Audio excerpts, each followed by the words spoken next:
Okay, patuloy po, magandang umaga po sa ating lahat. Muli po, magandang umaga po sa ating lahat. Gising pa ba ang lahat? Nandyan ba ang Jepta?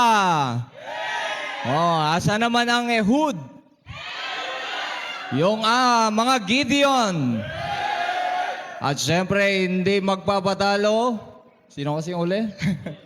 Oatmeal kasi naisip ko. Okay, salamat sa bawat isa, and this is our last session this morning.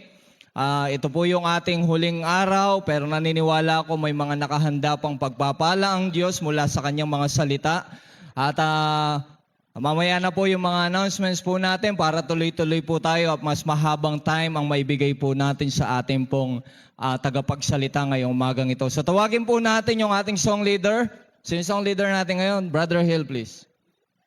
Parang parehas lang. Hindi naman. Amen. Pinagpalang umaga po sa bawat isa. I hope tayo pa po ay gising pa. Amen? Amen. Sige po, may hinahanyaan ko ang bawat sana tumayo. Tayo po ay umawit para sa Panginoon. At naniniwala po ako naranasan natin yung pag-ibig ng Diyos. Amen? Amen. Kung gusto natin maramdaman po uli yung pag-ibig ng Diyos, sana maramdaman natin sa bawat isa. Awitin natin yung Pass It On.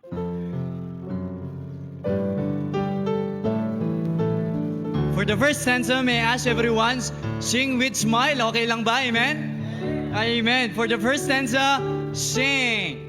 It's only takes the spark to get a far going, and soon all those around can warm up in this gloaming. That how we live with God's love. Once you experience it, you spread His love to everyone. You want to pass it on. Second stanza, please. Mas malakas naman, amen? And I hope nakuha nyo na yung tono. Second stanza, please. Sing. What a wonderful is spring, when all the trees are budding, the birds begin to sing, the flowers start their blooming. That how it is with God's love. Once you experience it, you want to sing. It's fresh like spring. You want to pass it on. Last stanza, please. I wish for you, my friend, this happiness that I found. You can depend on Him. It matters not where you're bound. I shout it from the mountaintop. I want my world to know the Lord of love has come to me. I want to pass it on.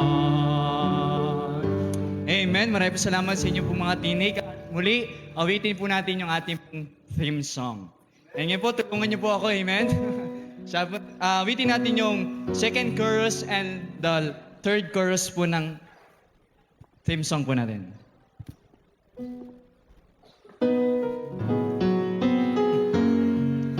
Okay, for the second chorus, now sing. Let us be the generation God can use to tell all nations. Bring the banner of salvation. Let's declare of His redemption. Let us live in God's holiness. Let Him bring them all to rest.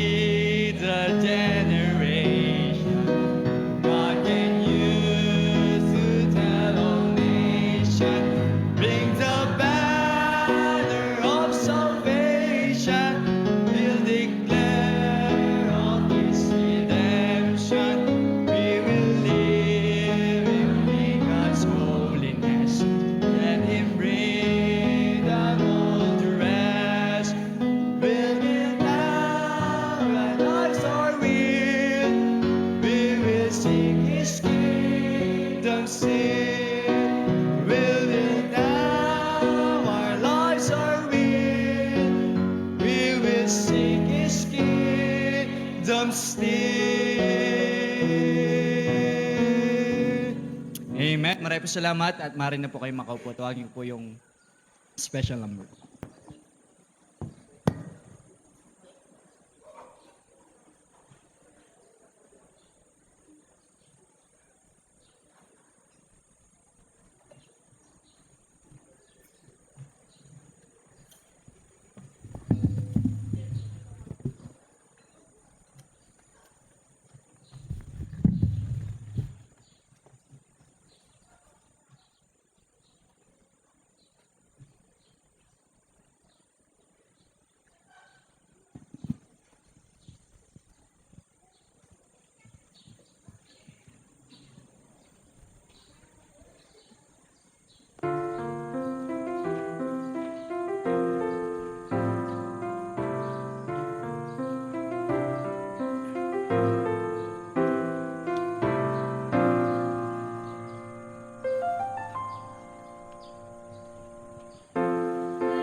To God be the glory po.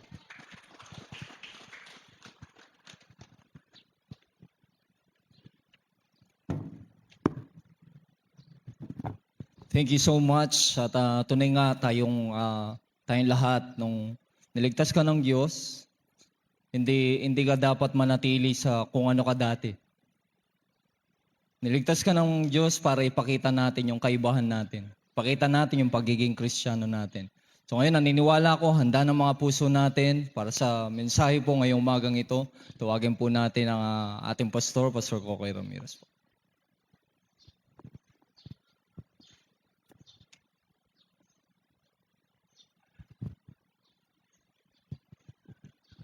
Amen. Salamat po ay natiis natin yung init.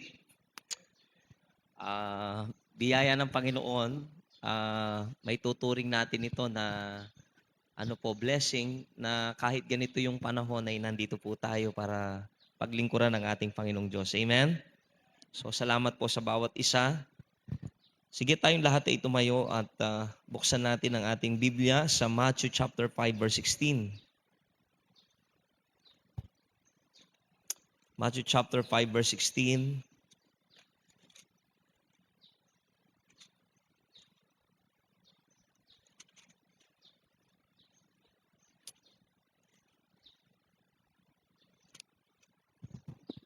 Okay.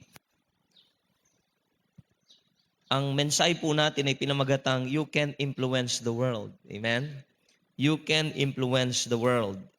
So Matthew chapter 5 verse 16, sabay-sabay tayo sa pagbasa. Kung nakita nyo na, ay basahin natin. Ready now? Begin. That they may see your good works and glorify your Father which is in heaven. Tayo manalangin, Lord, pagpalain niyo po ang inyong salita at patuloy kang gumawa sa mga kabataan po namin. Sana, Lord, may pangungusap sa mga buhay po nila. Habang ang lingkod nyo ay nangangaral ng inyong salita, saganang akin, Lord, alam mo yung aking limitasyon. Pwede mo ba akong punuin, Lord, habang ako ay nagsasalita upang maging daluyan ako ng pagpapala? Kinikilala namin, Lord, na ang aming mensahe without you is powerless. It has nothing to do to contribute in their spiritual life. Maybe, Lord, we can educate them. Pero ang pinakamahalaga ay yung kapangyarihang gagawa sa buhay po namin. Dakilang Diyos, ito po'y gawain mo. Kaya alam namin na, Lord, hindi mo pababayaan itong ganitong klaseng programa, Panginoon. Tulungan mo ko, Lord. Tulungan mo ang bawat isa na patuloy po kaming maging pagpapala sa gawaing ito, Panginoon. At ang lahat ng ito ay aming inilalapit sa makapangyarihang pangalan ng aming Panginoon Jesucristo. Amen. Thank you so much. You can influence the world. Kung papansinin natin, mga kapatid, kung babasahin natin itong talatang ito, at tayo ang kinakausap ng Panginoong Diyos, no po? Tayo kinakausap ng Panginoon sa pamagitan ng kanyang salita. Ang sabi niya, let your light. Let your light. Hindi niya sinabing let the light. Ang sinabi niya, let your light so shine before men. Amen? Ibig sabihin po, bawat mga Kristiyano, meron pong taglay na liwanag. Naniniwala ba kayo doon? Bawat Kristiyano, merong liwanag. Kaya sabi ng Bible, let your light. Sana ang ilaw mong yan nagliliwanag. Let your light so shine before men. And then sinabi po, kung pag-aaralan natin yung ye are the light of the world. No po? Pero sabi niya, ang ilaw, hindi siya tinatago. Kundi ang ilaw ay nagliliwanag. Amen po? So, pag-uusapan muna natin ngayon, no po? Believe the word of God, maniwala kayo sa salita ng Diyos na bawat isa pala sa atin ay may angking liwanag, may taglay na liwanag. Naniniwala kayo doon? Ako po, personal na naniniwala, kaya namin kayo ini-encourage sa naririto kasi naniniwala kaming may liwanag kayo. Opo. Sinabi ng Bible, liban na lang kayo ligtas. No po? Okay. Kung meron po sa atin na hindi pa ligtas dito, hindi ka pwedeng maging liwanag kung wala sa iyo si Kristo because ng banal na kasulatan, kung bubuksan natin ang ating Biblia sa 1 John, sabi niya, He is the light. Sabi niya, ako hindi ilaw, but tinawag ako to bear witness of that light. Sabi ni John the Baptist, si Kristo ang liwanag, pero ako ang nagpapatotoo sa liwanag. At alam niyo po ba, nung tinanggap niyo yung gospel, lahat tayo naligtas, ay meron tayong liwanag. Mga kapatid, it is not a literal light, but it is the message of the gospel na binigay sa atin ng Diyos na nagbibigay liwanag sa isip ng tao patungkol sa kanyang direksyon. Kaya nga sinabi ng Bible, wag nating ikahiya itong liwanag na ito. The light must be seen, no po, sa mundo pong ito. Now, ano ba yung purpose, mga kapatid? Napag-isip nyo na ba na, Lord, alam namin matalino ka, alam namin magaling ka, Panginoong Diyos, and I trust your wisdom, Panginoong Diyos, na for me, it is better for me na after mo ko niligtas, ipinakita mo na sa akin ang ganda ng langit. Tama po ba? Kung tayo lang ang nag-iisip, sana Lord, pinakita mo na sa akin yung langit, wala nang hirap. The moment na kami naligtas, dapat sa langit na. Pero bakit dito tayo dinala ng Diyos? Amen?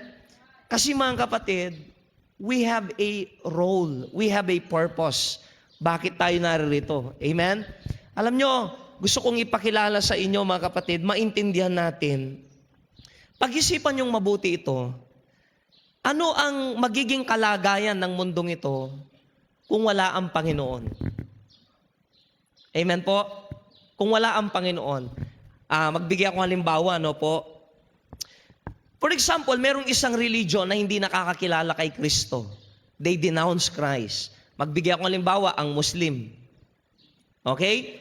Ang Muslim, hindi nila tinatanggap po yung aral ni Kristo. Though may portion na tinatanggap sila, yung lumang tipan, pero gumawa ang diablo ng kasulatan na inaangkin po nila, at alam ko po, it is the book of Satan, hindi po yung Quran. Ano po? Now, dahil po ito ang kanilang sinusunod at hindi po ang salita ng Diyos, pansinin niyo po anong utos. Pagka hindi ka sumunod sa kanila at hindi ka nagpailalim sa Islam, ang utos ang lahat ng tao ay patayin. Naintindihan niyo po ba yon? So it means, kung wala ang salita ng Diyos, ang mga religion na maitatayo siguro makasarili, violence ang nangyari, patayan.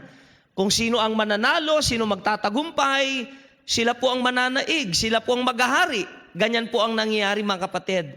So, I'm trying to justify and to imagine yung mundo na ito na wala ang Biblia. Yung mundo na ito na wala ang ating Panginoong Yesukristo. And by the way, mga kapatid, gusto ko pong ipakita ang mundo na walang kinikilalang Diyos. No po? Tignan natin ang ating Biblia. Exodus chapter 6.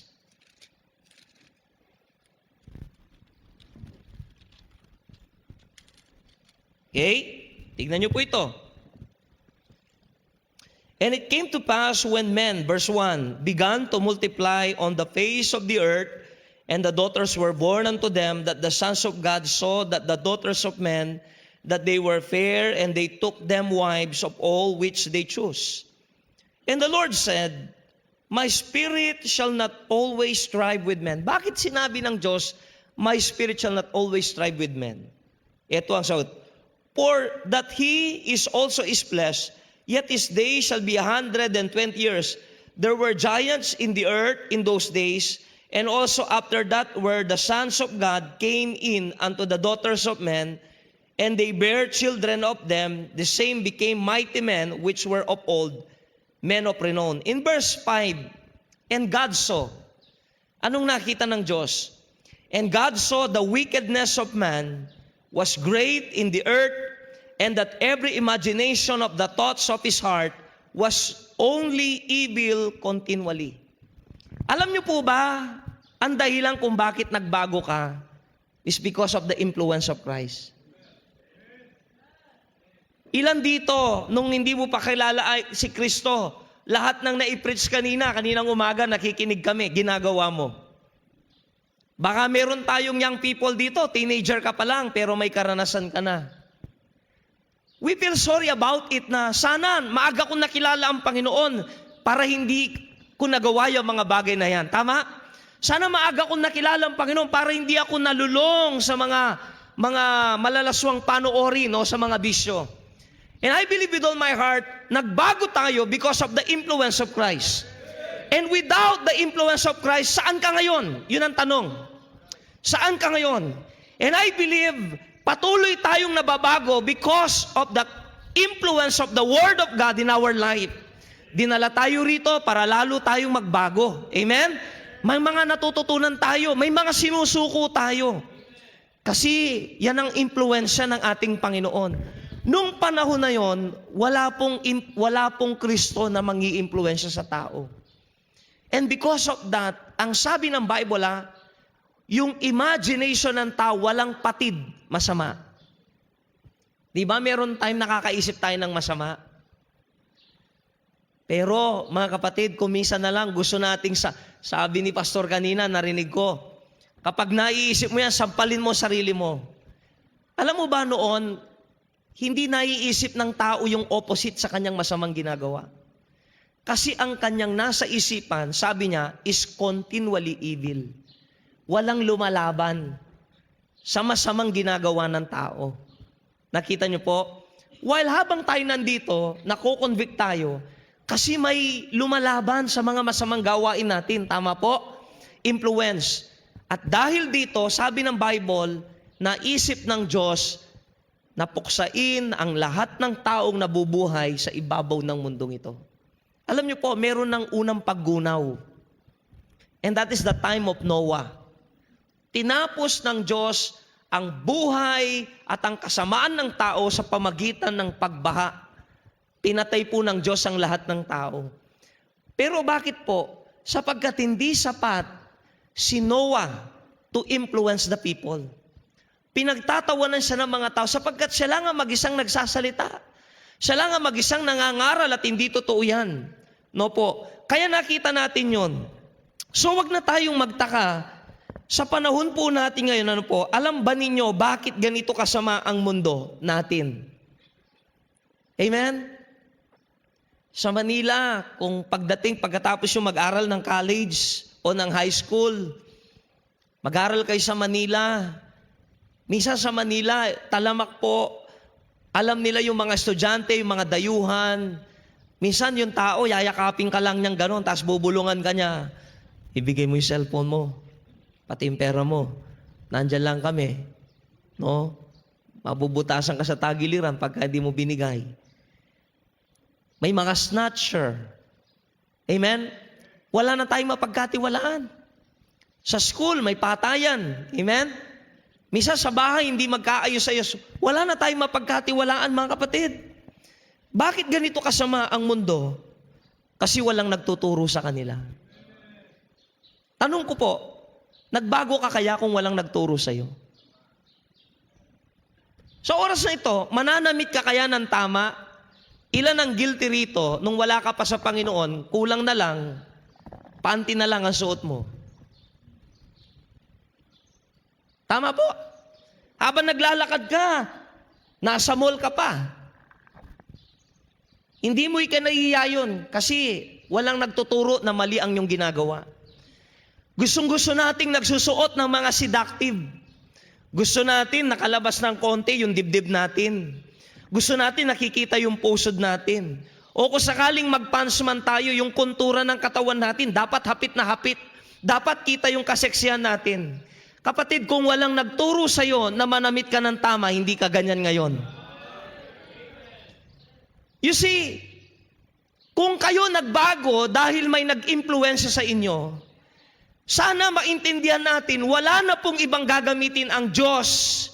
Sapagkat ang Diyos, more than 2,000 years ago, umakyat siya sa langit at ipinagtagubilin, mga kapatid, sa ating mga Kristiyano to influence the world. Amen? And this is my question. Bilang Kristiyano, papaano mo ini-influensyahan yung society? Papaano mo ini-influensyahan yung iyong kamag-anak, yung iyong mga kaibigan bilang isang mananampalataya? Di ba nakakalungkot mga kapatid, Kristiyano ka lang sa pangalan pero wala kang alat. The Bible says mga kapatid, salt is good, but if the salt have lost its savor, anong ipag-aalat nito? Sabi niya, mas mabuti pang yurakan na lang. It's good for nothing but to be trodden under the foot of men. Ibig sabihin, ang pagiging Kristiyano natin, ang saysay natin sa mundong ito, kung bakit nananatili ka pang narito para magamit ka ng Diyos to influence the world. Kaya sabi niya, let your light so shine before men, that they may see your good works and glorify your Father which is in heaven. Amen po ba? Kaya lang, aminin natin sa panahon na ito, ito yung nakakalungkot. Ang kabataan po natin ngayon ay ibang-iba sa mga kabataan ng mga nauna pa. Ang kabataan natin ngayon, ito yung pinakamasakit na katotohanan na hindi na natin halos ma-identify ang Kristiyanong kabataan sa mundo. Totoo po yan. Minsan pangalan na lang tayo. Minsan sa church na lang tayo na-identify. Pero pag Monday hanggang Sabado, hindi tayo makilala bilang Kristiyano. And this is the problem. Bakit po? Tuluyan ang nawawala. Sabi ng Bible, darating ang araw, hindi na malaman ng tao ang mabuti sa mali. Sa tama sa mali. Bakit po? Confused na sila eh. Bakit po? Marami nagsasabing Kristiyano, pero makikita mo sila, hindi sila doon sa nagliliwanag. Makikita mo ang Kristiyano, nando sila sa kadiliman. Ka-fellowship nila, yung mga nasa kadiliman. And that is a problem. Yun ang problema ngayon sa panahon po natin. No? Ang sabi ng Bible, this world is lost. Ang mundong ito ay naliligaw. No po? Minsan nagtatanungan tayo, ay bakit nagda-drug sila? Ay bakit umiinom sila? Ay bakit ganito, divorce dito, asawa, and then divorce again? Ay bakit nabubuhay sa imoralidad? Because the world is lost. Bakit maraming bakla? Sapagkat tinanggap ng society na ito'y tama pero sa mata ng Diyos ay mali. Bakit maraming tomboy? Bakit may ikinakasal sa aso? Meron pa nga, ikinasal sa cellphone. Kung hindi ba naman sira ulo yung nagkasal sa kanila, ikakasal mo yan sa cellphone. Alam niyo po, ang sarap no, pag nakita mo yung mga taong ito, kayong mga kampon ng demonyo, paano nyo nagagawang gamitin ang pangalan ng Panginoon, ikakasal mo yung tao sa cellphone at sa aso? Huwag natin dungisan ang kasal. Ang kasal nag-originate sa Panginoon. Sapagkat siya ay banal. Pero ang diablo, ginamit niya para ang tao. Yung aso ay kasal sa tao. You see? Sino magtuturo niyan?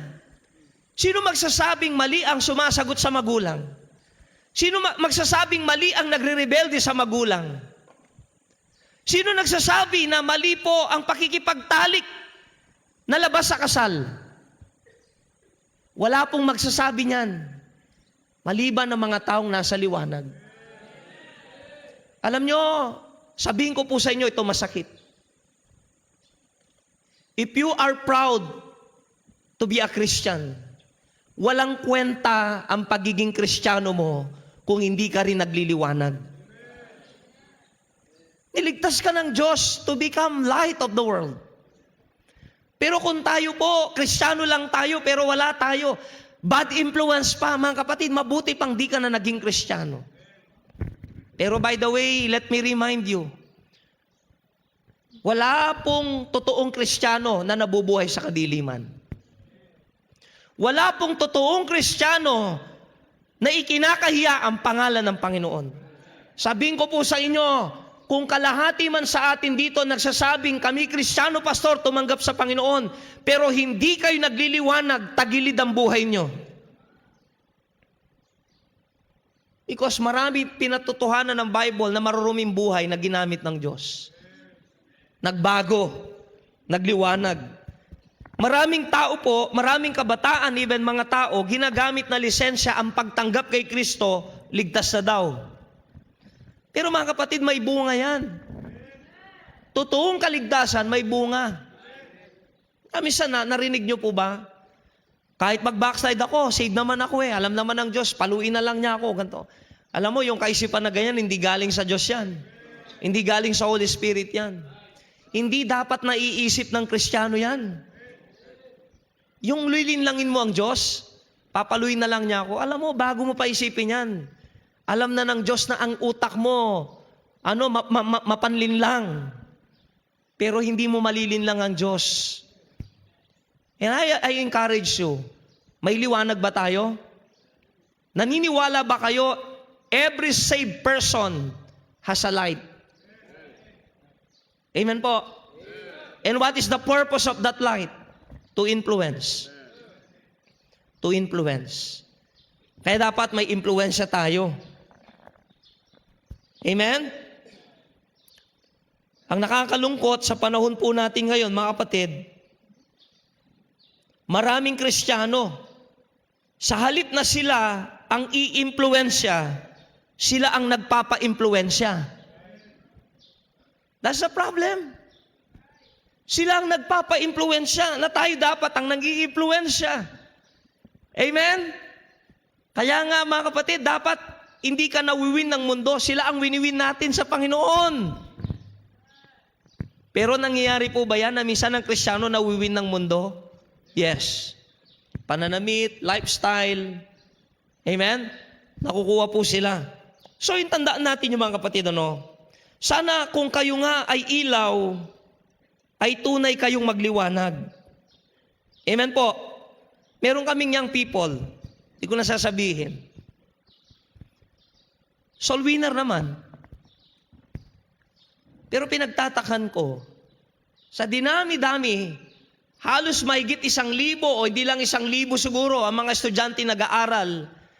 Ilang libong estudyante nag-aaral sa PNP. Marami, di ba?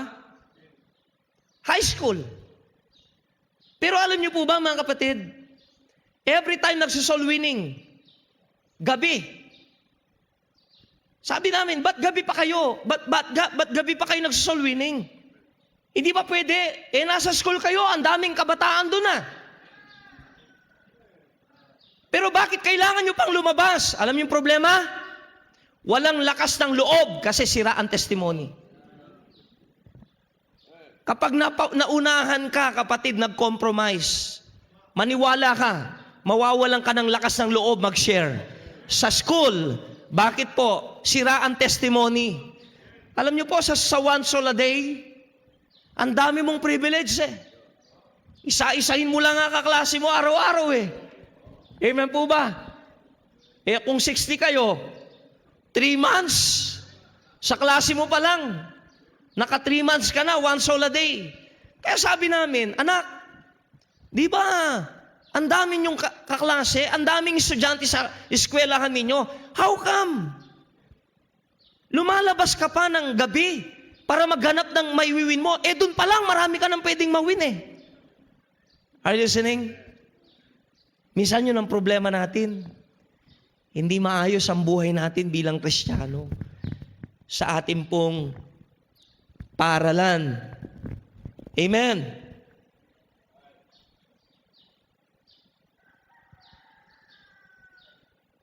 Can I ask you something, one important question as saved person?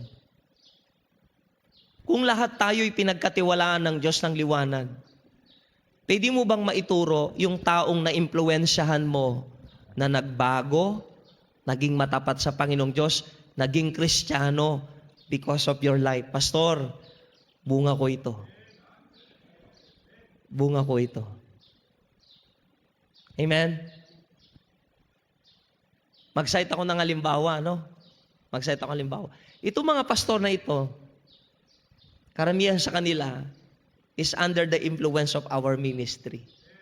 Kung magkukwento yung mga yan, ang mabuhay nila noon, nagnanakaw, okay? Actually, meron pang time noon, pinuntahan nila ako, siguro maghahating gabi. Nakipagsuntukan. Naalala nyo, Nakipagsuntukan sila. Pastor, sabi nung nanay, hinahanap po sila, hinahunting ng tatay po nila, yung tatay na pinagsusuntok nila. Pero maniniwala ba kayo nagpastor sila? Ang sarap pong sabihin bilang itinalagang liwanag ng Diyos, hindi ka lang magaling sa salita. Alam mo sa sarili mo kung papaano nag-iimpluwensya ang buhay mo. Alam niyo, sabihin ko ito sa inyo, kahit sa ating mga Bible student and workers.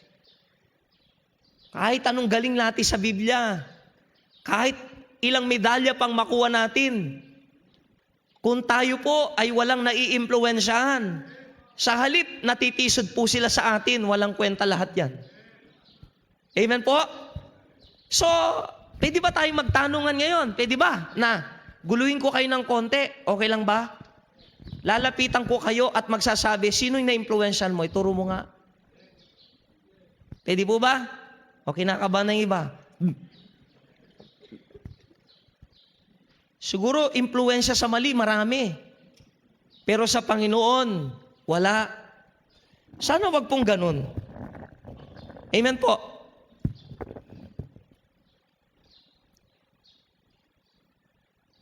We have to influence our relatives, our friends, yung mga classmates natin, office mates, kailangan natin ito. Kristiyano, makinig kayong mabuti. Wala na pong ibang gagawa nito kundi kayo. Amen? Wala na pong ibang gagawa kundi kayo. We are living in a godless and sinful world. May sistema ang mundong ito. At ang lahat ng naaakit sa mundong ito, one day ay mapapahamak. Ang dahilan bakit po walang fear of the Lord ang mga tao. Ang dahilan bakit there is none that understandeth that seeketh after God. Ang dahilan bakit ang tao ay nabubuhay sa karumihan is because naliligaw ang tao. At tayo po ang kailangan nito. Kaya ito yung halaga ng team natin. Na sana bawat kabataan natin ay magkaroon ng impact sa susunod na henerasyon. Amen po? Nagpastor si Pastor Kokoy at the age of 25. Nagpastor ako ng Grace. Amen? So yung aking henerasyon, hindi henerasyon ng mga kabataang nailapit ko sa Panginoon. Amen ba? Hindi po yun. So, allow me to cite an example. Papaano ko gustong impluwensyahan ang henerasyon na susunod sa akin? So, i-consider ko po na ang next generation na meron ako ay walang iba kundi si Pastor Gilbert. Pastor, dito ka, pwede ka? Yan. Okay? One day, minsan, isa po, pinag-uusapan namin kahapon sa sasakyan. Kung ako'y mamamatay, sabi kay Brother Elmer, natatanong kami kung sinong papalit kay Pastor Kokoy. Sino ang magiging maglilid sa Grace? Kasi po, kailangan may magpastor sa Grace. Bakit? May mga anak ang Grace eh. Nandyan kayo eh. So I believe one time, kahit nagpapastor po ito sa Mawake, huwag kayong malulungkot Mawake ha. Halimbawa lang ito. Pag sinabi ko, nabuksan doon sa baol, yung last will and testament ni Pastor Gilbert Manguera. Pastor, ikaw nang hahawak sa Mother Church.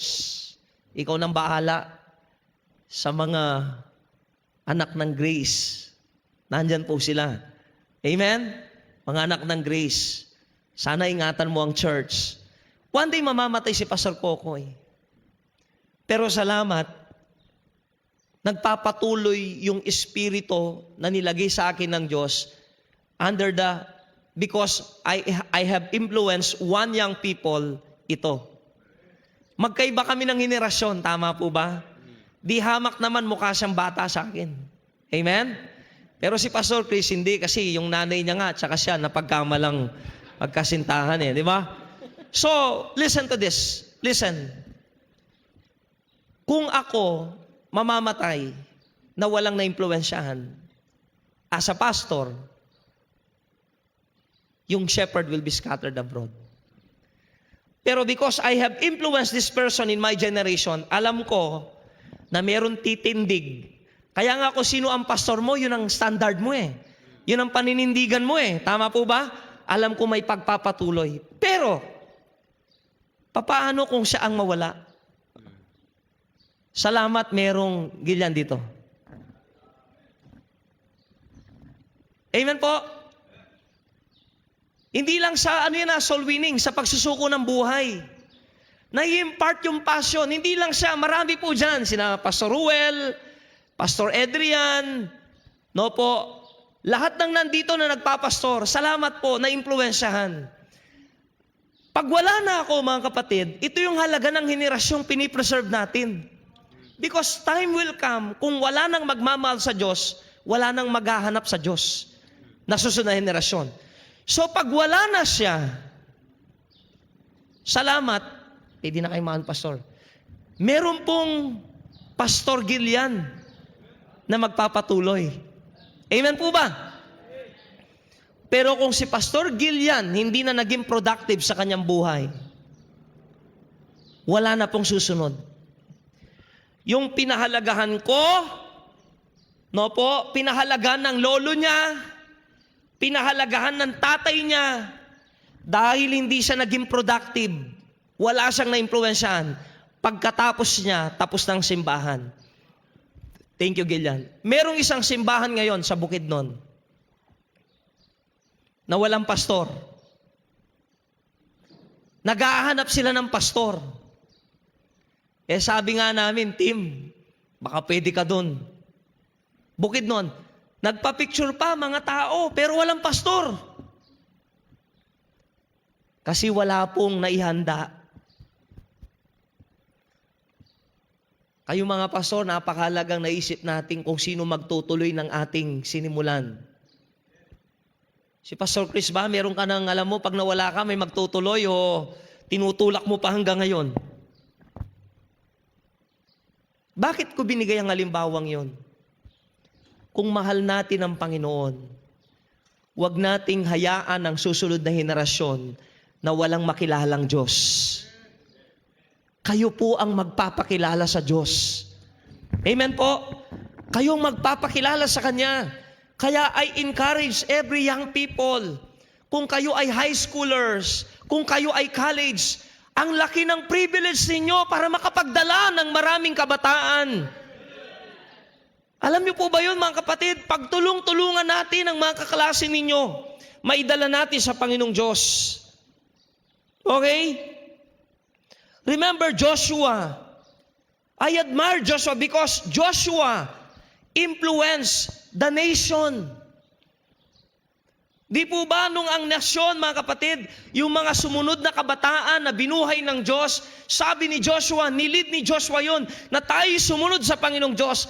Kaya nung si Joshua, patay na siya, yung sumunod sa kanya ay nagpatuloy. Yung sumunod sa kanya ay nagpatuloy pa rin sa Panginoong Diyos.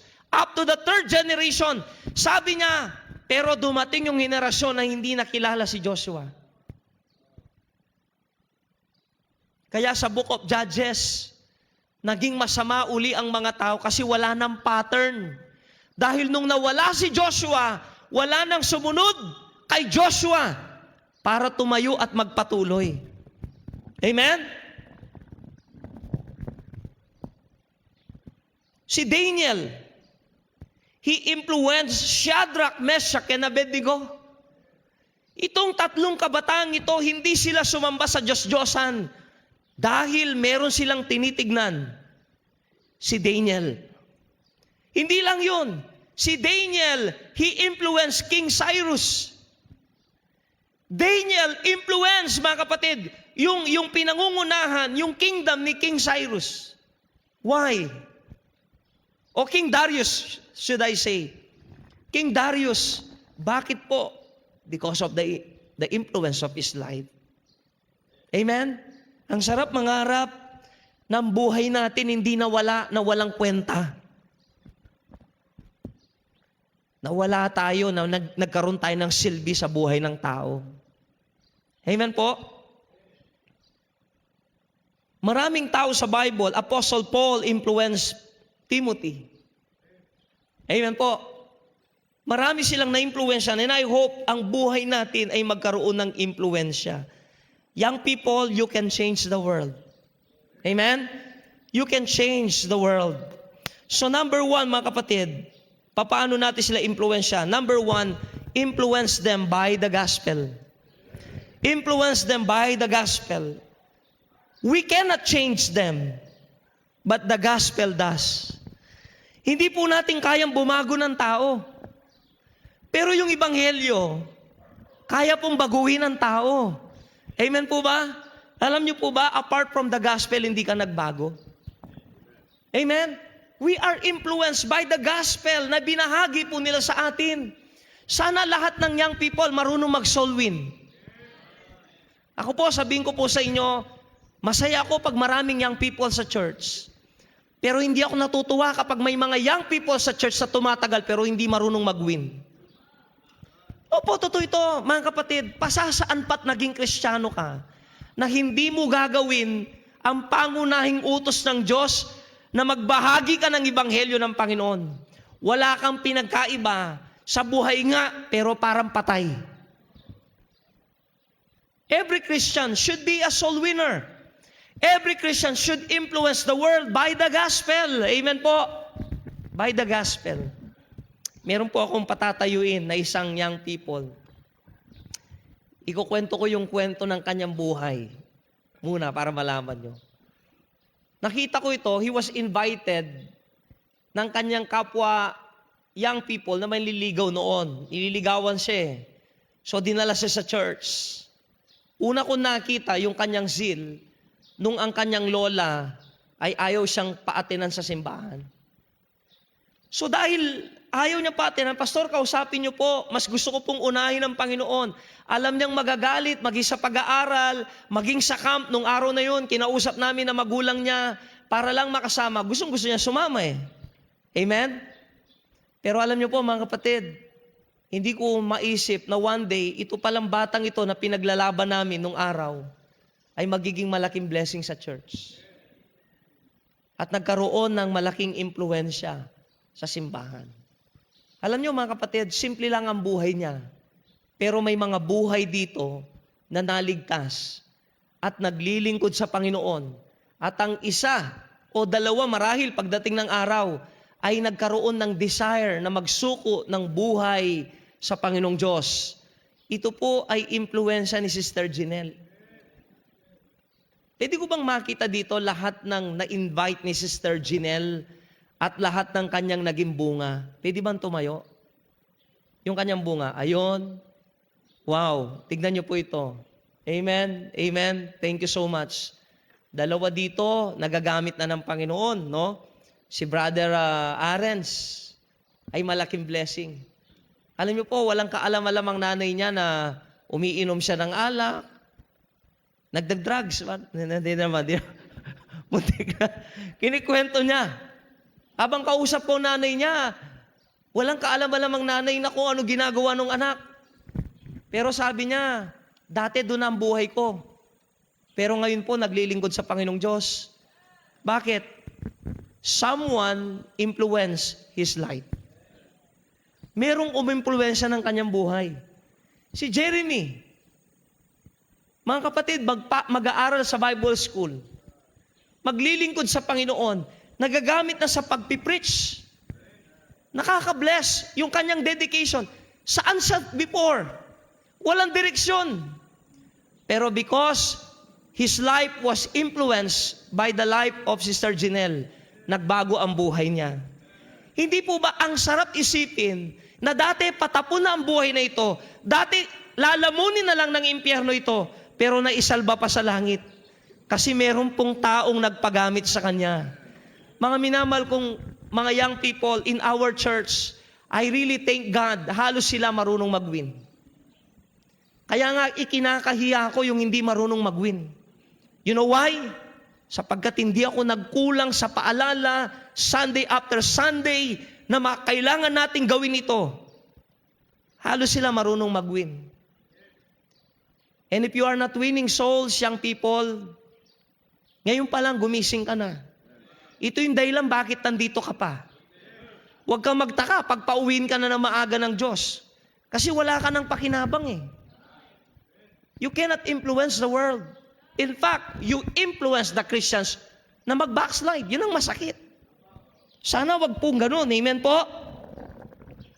Influence our co-young people, yung mga kapwa natin, fellow young people, mga kapatid, sa gospel. Amen? Pagbalik natin sa school, mag-uwin tayo. Amen? Sana, ito po ang gusto kong makita, lalo na po sa Grace, sa Mother Church. Makita ko ang mga young people ko, dala-dala nila ang kanilang mga kaklase. Kasi maganda ang kanilang testimony. Alam nyo, bihira, nakakalungkot yan, bihira ako makakita ng mga young people natin na idadala ang kanilang mga kaklase. Dalawa lang yan, siraan testimony o ikinahihiya ang Panginoon nila. Di ka ba nahiya sa Panginoon mo? Ikaw di kanya kinahiya, tapos ikaw kinakahiya mo siya. Are you listening? Young people, you see, if we want to change and to preserve yung henerasyon na may takot sa Diyos, magpagamit tayo. Let us influence our classmates, amen? Sa unang pasok pa lang, ingatan mo ng testimony mo. Sa unang pasok mo pa lang, pakilala mong Kristiyano ka na. Amen po? Para may madala tayo na mga kaklase natin. Share ko lang nung ako young people. Sanay sa gulo, no? Basa gulo. Siyempre, wala kang testimony na may papakita. Pero salamat po, sa aking high school life, doon ako inabot ng Panginoon. From first year, mga kapatid, hanggang second year, puro gulo yan, basag ulo, hanggang third year, halos half ng third year namin, nakikipag-away lang kami. Nakilala ko po ang Panginoon. Magpapatato na nga ako, yung pangalan ng grupo namin, Asero. Yung Asero, parang knuckle yun, na ginagamit namin, Asero. Magpapatato na nga eh. Pumapasok pa kami sa school, kahit may teacher, nakikipagsuntukan kami. Walang magawa ang teacher namin, babae, atakihin na nga eh. Alam ng kaklase ko yan, maging si Albine, nung dinala ko po sila sa church. Pero alam niyo po, nung nakakilala ko sa Panginoon, nadismaya sila. Bakit? Tol, tara, resback tayo. Hindi na dyan. Tara, magnakaw tayo. Hindi na dyan. Tara, lukuhin natin itong mga babae na ito. Hindi na dyan. Minsan in-invite ko sila. Nag-ready ako ng fruit salad, no? Talagang fruit salad. Sabi ko, punta tayo sa bahay. Nag-ready akong fruit salad. Pero at the back of my mind, iwiwin ko itong mga kaklase ko na to. Alam niyo, mga kapatid, nung pumunta sila, sabi ko, bago tayo kumain ng fruit salad, may sasabihin muna ako sa inyo. Siguro, kung sila ay 11, 3, ang pumunta sa likod, meron kaming half court na maliit na ginawa doon, naglaro silang basketball, hindi sila nakinig. It's okay, di natin mapilit ang tao eh. Pero yung naiwan, mga kapatid, na 8, nandun po sila, mga kapatid, tinuruan ko ng salita ng Diyos. Sabi ko sa kanila, gusto ko malaman nyo, nakakilala ko sa Panginoon. At kung magpapatuloy kayo sa gawain natin dati, akong pasimuno leader nila. Kung magpapatuloy kayo sa gawain natin dati, ikinakalungkot ko, hindi ko na kayo masasamahan. So kung hindi kayo susunod sa akin, sa araw na ito na yung time na masabi ko mga kaibigan ko na ito na yung huling araw na makakasama niyo ako. Sa biyaya po ng Panginoon, meron pa nga ako nadala sa church. Nagbaon siya ng kutsilyo dito. Alam ng Panginoon yan. Kinikwento ko sa inyo, di ba? Hindi nagbabago yung kwento na yun kasi totoo yun. Sabi niya, nung ini-invite ko siya, bro, di ako pwede sa church kasi may kaaway ako doon. Yung sa tapat ng church, may kaaway ako doon. Hindi ko kilala kung sinong kaaway niya.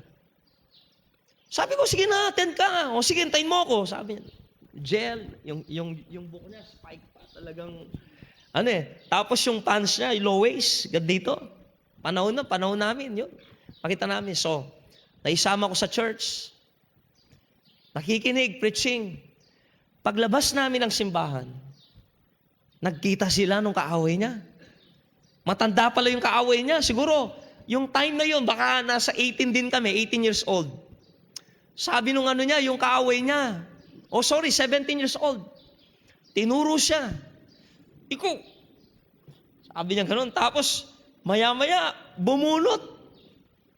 Binunot niya dito yung kutsilyo niya, nga ba? Ay, sabi ko, wag, sakay na lang tayo tricycle.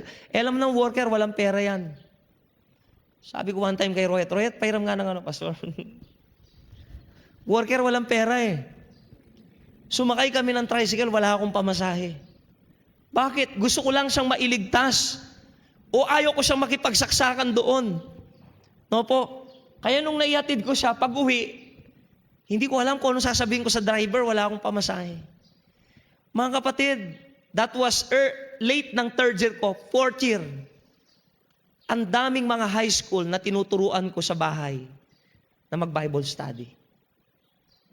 Actually, nung pumunta po kami, lumipat na kami ng Angeles, nalungkot pa si Pastor Bong.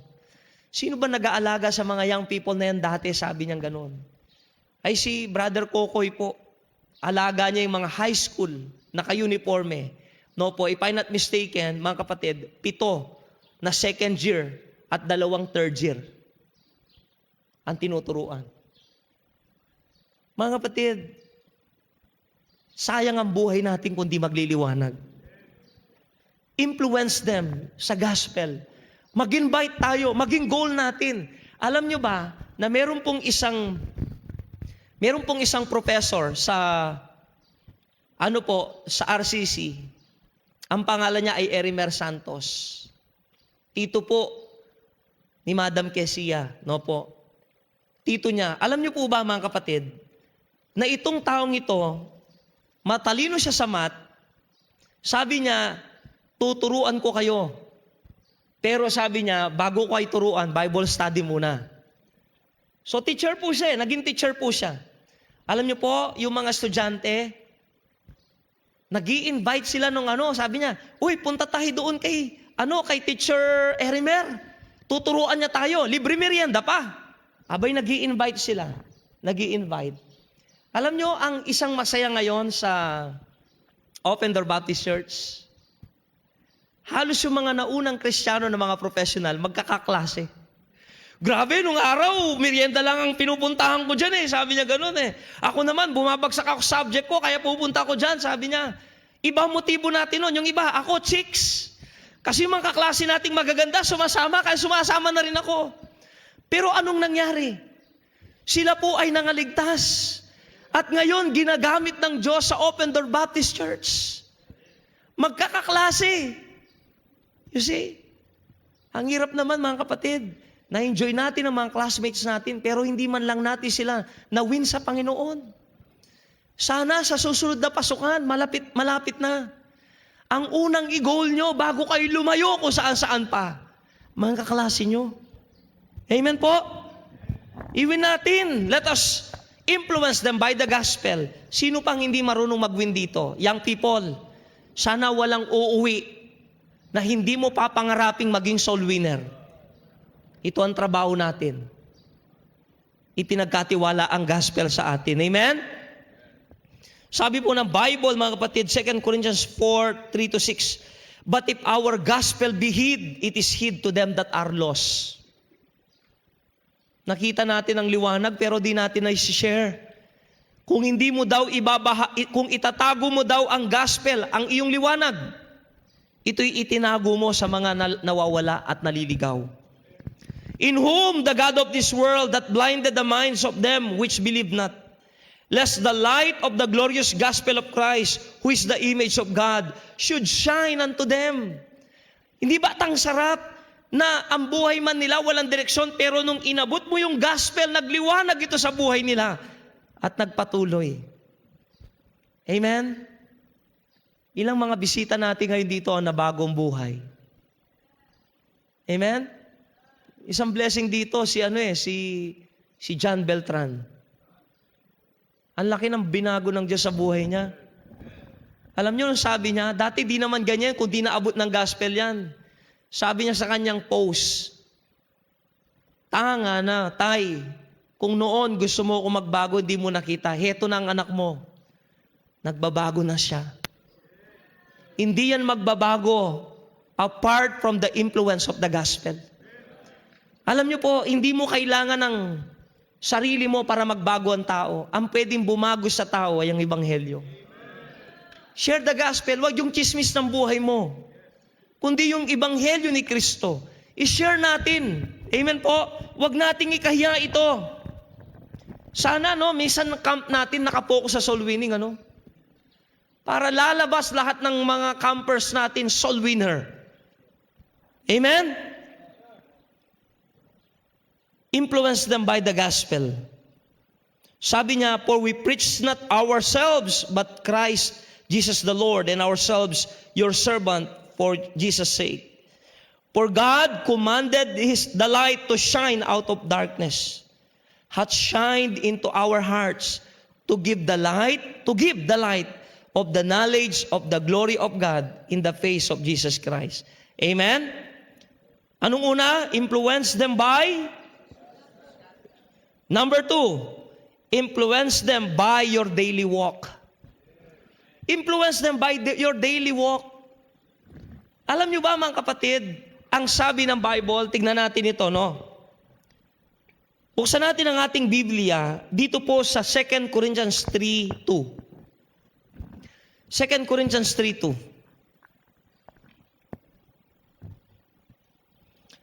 Sabi po ng Bible, ye are our epistle, written in our hearts, known and read of all men.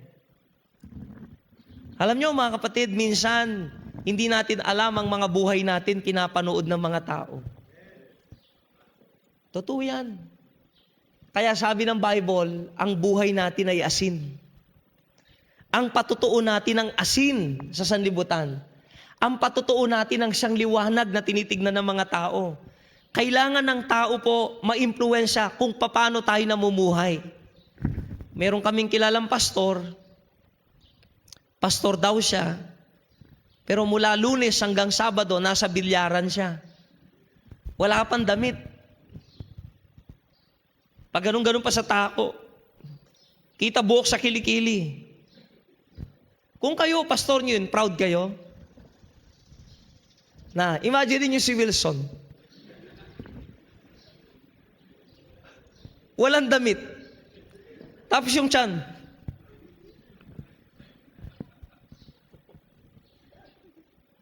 Yung pagka tumitira siya, yung tiyan niya gumagano. Teka lang. Magiging proud ba kayo ganon? Ngayon, pastor daw siya. Pero ang simbahan niya, hanggang ngayon, walang tao. Pero ang taas-taas ang tingin sa sarili. Bakit po walang taong, bakit wala siya naidadala? Papaano mo, yung sinasabi mo ang ganda, pero yung ginagawa mo, hindi naaayon sa sinasabi mo. Naintindihan niyo bang sabihin mga kapatid? Tignan niyo po ito. Kapag ka nasira ang patutuo mo sa loob ng eskwelahan ninyo, subukan mong mag-share ng gospel, may maririnig ka. May maririnig ka. Anong sasabihin ng tao? Kagaling-galing mo ngang magsalita, pa-Bible ka pa, nangongopya ka naman. Kagaling-galing mong mangaral, babaero ka naman. Kaganda-ganda mo pa mong mag-explain, pero linggo-linggo, iba boyfriend mo. Sino maniniwala? Halimbawa, may mag-win sa inyo. Winning ka niya. Alam mo, kapatid, mahal ka ng Panginoon, ha? Tasawa ka niya yung cellphone niya. Ha? Ayaw niya na sino man ay mapahamak. Tapos nanonood siya ng bold. Tatanggap ka kaya? Tanggapin mo si Kristo. Di mo na pinag-iisipan yung ginagawa mo kung tatanggap ka. After ng kanyang ginagawa. Amen? Kahapon, i-share lang namin. May nakadiskusyon na naman ako ng iglesia ni Manalo. Una si ma'am, nag-uusap sila. Pagkatapos, nakita ko, nagtatagal na sila, pinababayaan ko lang siya. Maya-maya, tumataas na yung boses ng lalaki. Hindi ganyan yan, kasi yung gawa, ganito. Tapos lumapit ako. Pinagmamalaki niyang gawa, ang kaligtasan, Pinagmamalaki niya. Lumapit na ako. Nasa likod na ako ni ma'am. Kayo po mag-usap. So kami na nag-usap. Nag-win na si ma'am. Pagkatapos nun, sabi ko, ay, nakalimutan ko na yung discussion namin. Sabi ko, sa mabuting gawa po, sige tuloy nyo. I-discussion. Kasi ganito, sabi niya ganon. Mga kapatid, itinuturo niya ang kaligtasan ng mabuting gawa. Pero habang kausap siya, naubos ang isang sigarilyo niya, nagsindi pa siya ng isa. Layo lang ako ng konti, baka naamoy nyo. Sinong maniniwala? Di ba nakita niyo kami sa sementeryo, Pastor Ed? Nandun po. Naniniwala. Tandaan niyo to, mga kapatid. Walang maniniwala sa iyong reliyon na inaaniban kung ang buhay mo hindi totoo. Kaya wag niyong hayaang maging panira kayo ng gawain ng Diyos. Ito, masakit po ito. Kung sinasabi mong anak ka ng Diyos, pero nabubuhay ka ng makamundo, alam mo, hindi ka na nakatulong sa gospel, naging panira ka pa. Huwag niyong gagawin yan. Okay lang sana malamig tayo pero yung panira ka, hindi maganda po yun Amen po? Hindi ka niligtas ng Diyos para sirain mong pangalan niya. Hello? Hindi po tayo niligtas ng Diyos para sirain ang gawain niya, ang pangalan niya. Niligtas ka para maging pakinabang sa gawain niya. Hindi ko alam bakit ang daming Judas minsan sa simbahan. Ano ibig mo sabihin? Si Judas, hindi siya sumama sa grupo ni Kristo para ayunan si Kristo, kundi dahil may masama siyang balak. Kung hindi si Kristo ang dahilan kung bakit ka nasa loob ng simbahan, di wala kang pinagkaiba kay Judas. Tama po ba? Kristiyano, huwag kayong maging panira sa gawain. Ano sabi ng Bible? Makinig kayo mabuti ganito kabigat ang statement na ginawa ng Diyos. Sino man sa inyo na mananampalataya na magbibigay ng katitisuran sa church at sa mga batang mananampalataya, mabuti pang maglagay ka ng gilingan, tali ng gilingan sa iyong ulo. Itali mo sa bato at lumundag ka sa dagat. Alam niyo sinasabi ng Diyos, mabuti pang mamatay ka na. Alam ko, masakit ito. Pero sana ito yung gumising sa inyo. Hindi lahat ng young people natin nagiging blessing sa gawain. Pero hindi po maganda po yan. Kaya ako sa aming church, lagi kong hamon, kung hindi ka handang maglingkod sa Diyos at seryosohin, pahinga ka muna. Bakit po? Wala ka na itutulong, sumisira ka pa Pupunta ka sa church, dala-dala mo yung Bible mo, pero paglabas mo, alam ko na yan. Kaya pag nag-soul win ka, di po ako naniniwala sa sinasabi nyo na pag tinanggap mo si Kristo, babaguhin ang buhay mo. Bakit naman kapatid? Punta ka sa church namin, di ko na po kailangan pumunta dyan. Yung pong miyembro nyo, kapitbahay lang namin. Kitang-kita kong gawa niya. Paano ko maniniwala? Uwe! Ang dami pang nakatingin noon. Pahiya ang pastor. Bakit? Merong isang kabataan, sira ang buhay. Amen? Gising pa ba kayo? Sana nakakaunawa tayo. Binabasa po ang buhay natin. Young people, kung babasahin ang buhay mo, anong makikita nila sa iyo? Anong church kayo, kapatid? Lubao. Okay. Matagal ka na sa bago pa lang, no? Months pa lang. 2 years? Ka na sa church? Okay. Ikaw sa Lubao. Magkasama kay Lubao, no? Ikaw, Lubao din. Hindi, nagkamali ako ng hula, no? At tagasang ka? Magliman. Pastor mo si Pastor Crisalde? Yung poging pastor na...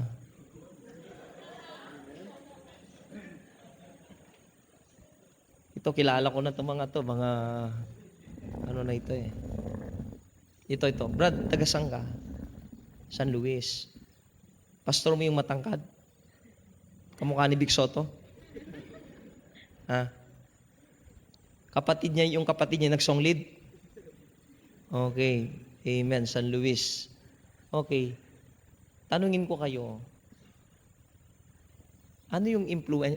Kung titignan ng mga taong buhay nyo, anong makikita nila sa inyo? Diba? Makikita ba nila si Kristo o yung, di ako naniniwala dyan? Amen? Sana po makita nila ang Panginoon sa buhay natin. Kasi binabasa nila tayo. Amen? Amen po ba?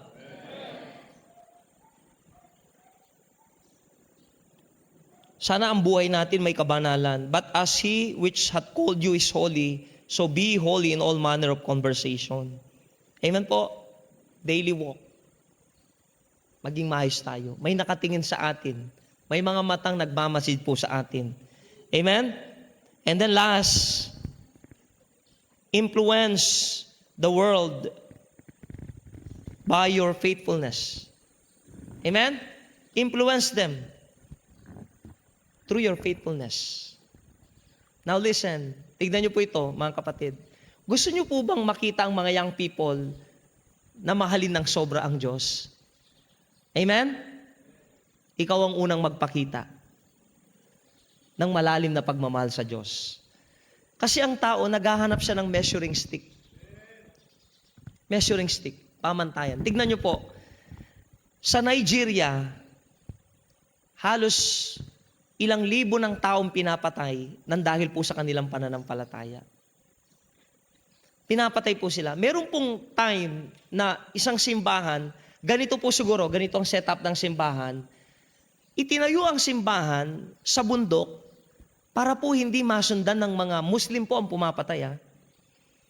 Ang ginawa po nila, pumunta po ang mga Muslim, malayo pa lang sila, dahil nung nalaman nila yung may nakakita, nagsimula sila magpaulan ng bala. So habang, parang tayo dito, bawa, may mga Muslim po, and then may mga Armalite sila, nagsimulang pumutok, kanya-kanyang takbo. Siyempre, pwede kang tamaan ng ligaw na bala, may mga bumabagsak, may mga nakakatakas. Nung dumating sila, lahat ng humihinga pa, pinatay nila. And then ang ginawa nila, sinunog nila yung church. Halos ganyan po yung laki ng church. Sinunog nila. Alam niyo po, yung pastor, nilibing niya. No po, gumawa sila ng malaking hukay at nilibing niya yung mga namatay. Alam ko, napapanood niyo yun. At humihingi siya ng tulong kay Trump. Walang Muslim na isa man dito. Sinasabi nila pero Muslim ang pumapatay. Pagka Sunday, yung mga tao doon, nandoon sila sa sunog na bintana, nandoon, nakaupo, may nagpipreach, bumalik ang mga tao to worship, pero doon naganap ang patayan. Until now, day after day, may mga namamatay na Nigerian because of their faith. Tanong ko, bakit nila nagagawa yun? Kung dito lang sa atin, ay nako. Malaman pa lang nating, pag may nakita kaming Kristiyano naglingkod, papatayin namin sila. Siguro wala na tayo lahat dito. Bakit po? Nagagawa nila yon sapagkat merong mga taong buo ang pananampalataya that they are willing to die for the gospel's sake. Kaya nila. Alam nyo bakit ang babaw na natin ngayon? Kasi ang mga leader natin, ang mga pastor natin, ang mga tinitignan natin, ang mga kabataang tinitignan nila, yung mga kuya-kuya nila, kung sino pa ang kuya, sila ang malamig. Kung sino pa ang nauna, sila ang KJ. Na dapat, mas marami ng alam, sila ang umaalalay. Tara, tara, tara, tara. Generation, listen to this. We have to influence these young people by our faithfulness. Malaman nila na talagang suko ang buhay natin. Malaman nila na talagang may takot tayo sa Diyos. Malaman nila na talagang sumusunod tayo, maingat tayo, wala tayong rules na nilalabag. Amen? Alam nyo, siguro kung magtatanong ako rito, sino kaya ang may lihim na relasyon maraming guilty? Pero sana pwede mong sabihin, Pastor, matapos ko pong niluhod kagabi yun, hindi na ngayon. Because I want to start my life with faithfulness. I want to be faithful. And I want to influence these other young people that are unfaithful to be faithful by my faithfulness. Be faithful to the Lord. Amen po? hakain natin sila. So, mga kapatid, let us have an impact sa Panginoong Diyos. Let us have an impact into this world. Tumayo tayong lahat. Tayo po'y manalangin. Sige, yumuko tayo. Yumuko tayo. Habang napagbubulay-bulay natin kanina, nakita mo ba ng buhay mo, wala ka pang maituro na impluwensyan? Pastor, napakailiit lang ng aking impluwensya. Hindi ko masyadong ginagamit ang aking buhay bilang isang Kristiyano. Alam nyo, ang sarap po na isipin sa harapan ng Diyos na may mga taong nabubuhay na mahal ang Diyos dahil po may nag-impluwensya sa kanila. At yung alam mo na walang ibang nag-impluwensya sa kanya kundi ikaw, ang sarap. Matamlay ang buhay Kristiyano natin kasi alam niyo po ba, salungat ang ating pamumuhay sa Panginoon. And it's about time, masakit ang salita ng Diyos. Pero Lord, nais ko na ang aking buhay ay magkaroon ng impluwensya. Magkaroon ng liwanag. Meron taong maabot. Meron taong mabago. Meron taong kikilala kay Kristo. Young people, ito yung main team natin. The reason why this is the generation that we cannot lose is because pag nawala yan, wala na pong i-impluwensya sa kabataan. We need you, young people. And this is our prayer. Pastor, pwede po ba? Isama niyo ako sa panalangin. I want to have an impact in my generation. If this is your prayer, ang luwang ng altar natin, you can come forward. Mga kapatid, sige, lapit pa. Amen. Let's have an impact. Sabihin natin, pagpasukan, Lord, ang una kong gagawin, mag-share ng gospel. I will influence them by the gospel. I was influenced by the gospel, and so I will also influence them by the gospel. Dito tayo tinawag ng Diyos. Wala sanang young people hindi marunong mag-win. Wala sanang young people na hindi pa nakapag-akay ng kaluluwa. Let us influence them. What is your life? Mga kapatid, meron bang tao na pag nakikita ka niya, nawawalan ka ng sigla sa pagpapagamit sapagkat minsan nakita niya ang kapintasan mo, minsan hindi naging maayos ang lakad mo. It's not too late. Ako po, akala ko di na ako gagamitin ng Diyos. Ang dami kong pagkakamali sa buhay ko. Hindi ako naniwala sa grasya ng Diyos. Pero mga kapatid, pinatunayan ng Diyos sa gana siya sa biyaya. Kung nasira mo ang buhay mo, pwede mong simulan ngayon. I will not influence them sa masamang gawain. Lord, sisimulan ko po sa mabuting gawain. And then be faithful sapagkat ang iyong katapatan ay may pwedeng impluwensya ng mga Kristiyanong lalo pang magsumigasig, lalo pang maging matapat. Dakilang Diyos, thank you so much. Sana patuloy kang gumagawa sa aming buhay. Lord, sana hindi lang kami tinkling symbol dito. Hindi kami sigaw na sigaw sa hangin. Ang aming mensahe, may mga pusong tumatanggap, Lord. Gamitin mo ang henerasyong ito. Gamitin mo mga kabataang ito, Lord, na marami pang mga kabataang tatawag sa pangalan mo. Maraming kabataan pang mababago ang buhay through these young people. Salamat po. Tulungan mo po sila. Salamat sa kanilang paglapit. Ang lahat ng ito ay aming dalangin sa pangalan po ng aming Panginoon Kristo. Amen. Amen. Pastor.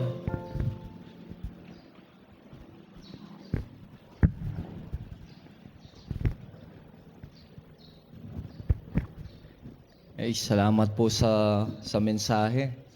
Dami ng mga mensahe nating narinig. Tayo na lang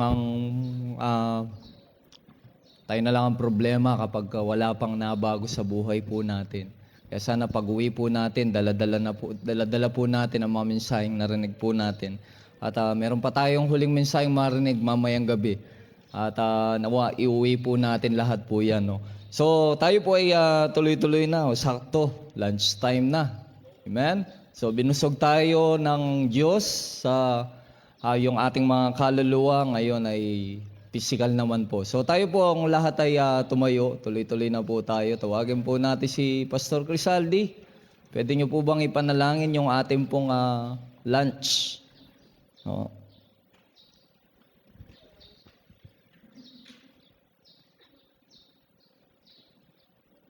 Ay, tapos 1 o'clock, may group practice para dun sa piniprepare na skit and then siesta. So alas 3, no? Alas 3 yung ating mga activities.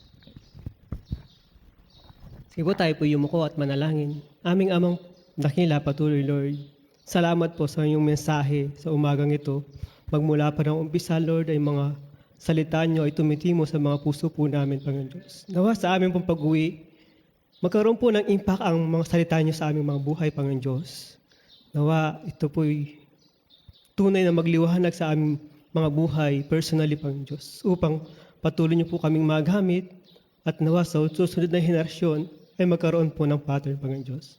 Salamat din po sa mga man of God na inyong ginamit, Panginoon Diyos. Ang aming panalangin, patuloy niyo po pong empower ang kanilang mga buhay at lalo, Panginoon Diyos, sa last night, Lord, patuloy niyo po kayong kumausap sa mga buhay po namin, Panginoon Diyos. Din po, salamat din po, Panginoon Diyos, sa pagkain na hinanda ng aming mga kapatiran. Dalangin po namin, Lord, i-bless niyo po ito na maging pagpapala sa katawan po namin, Panginoon Diyos. At nawa, sa mga oras pa po na natitira sa maghapong ito, patuloy po kayong gumawa sa mga buhay po namin at patuloy po namin maitaas ang inyong pangalan, Panginoon Diyos. At po ito ay aming dalangin sa pangalan ng aming Panginoon Jesus. Amen. Thank you po at dumako na po tayo sa ating lunch.